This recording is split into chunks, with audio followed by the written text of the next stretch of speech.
मैं एक मुद्दत से मिलने वाले तमाम चेहरों और उन पे जज्बा तमाम नामों को याद रखने में भूल जाती हूँ, ऐसे जैसे कि वो नहीं है, मगर तुम्हारे नकोश अब भी कहीं कहीं है।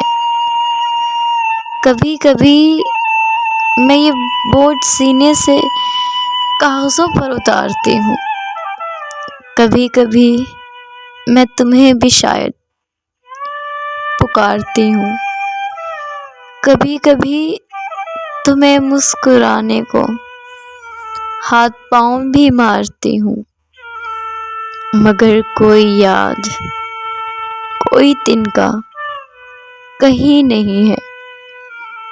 अजीब बारिश थी जिसमें हर चीज़ बह गई है।